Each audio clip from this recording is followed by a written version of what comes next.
Welcome to my weekly spiel. Welcome to my weekly spiel. Yada yada blah blah blah. Yada yada blah blah blah. It's time for Margaret's weekly spiel. Greetings and salutations. This is Margaret Franklin of Margaret Franklin Creations, downtown in beautiful Oshawa near the City Hall. Just taking a breather from a nice long, refreshing, invigorating walk here. It is a lot colder. I had to turn around and put on another layer of clothes before I officially left the house.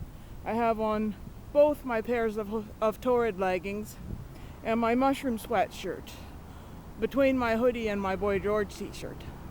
And I have a bunch of errands to run today. It feels like a long time since I've talked to my homies out in cyberspace. It's a busy day. I have my appointment. I'll spare you the details. But while I'm at the hospital, I will be donating a bunch of these toys to the toy drive. There's a couple of little dolls. Make some kids really happy on Christmas morning. And I have a parcel to mail to my Aunt Anne's friend Betty. My aunt's gonna reimburse me for postage and everything. There's 3 little carousel horses, which I usually sell 3 for $10. So she said her friend Betty loves homemade gifts, so I'm just gonna mail them to her and my aunt can reimburse me. And had a really nice time a few days ago at Jeanette's place for a few days. Saw my friend Roland on the bridge. We said hello, and I have some interesting trivia for you. You know, there were several posts where I talked about licorice. Well, guess what do root beer and bubblegum have in common? If you guessed wintergreen, you are correct, because bubblegum comes from a secret recipe combining the flavors of banana, orange, vanilla, wintergreen, and cloves.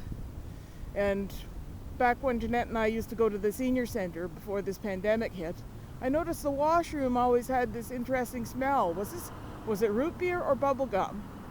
Probably because it's wintergreen, it's easy to think that it's either. Anyway, what else is new? We finally saw the second It movie. It should have been available for Halloween, but Jeanette managed to get it more recently. We watched that at her place. Yesterday on Hot Ones,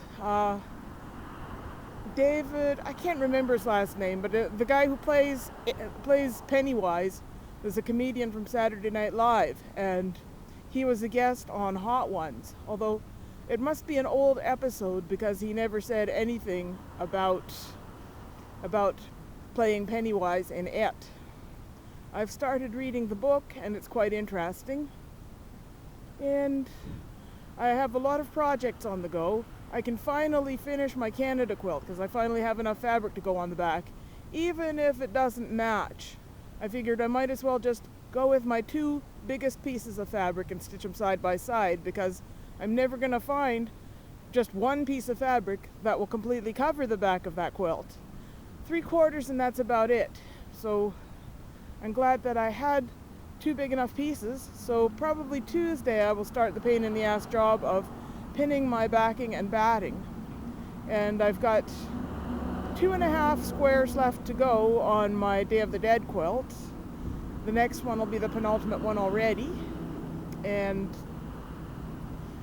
then that'll be done for now. And I want to work on a project for Roland because he's got gifts for me and Jeanette. I'm trying to think of anything else that's new lately. Anything that's been... Jeanette and I were having kind of an interesting conversation about things from our childhood and how stuff from the 60s is a classic now. Like, there could never be other shows like Rudolph the Red-Nosed Reindeer and Charlie Brown. Like, the songs were the best. Silver and gold, mean so much more when I see silver and gold decorations on every Christmas tree.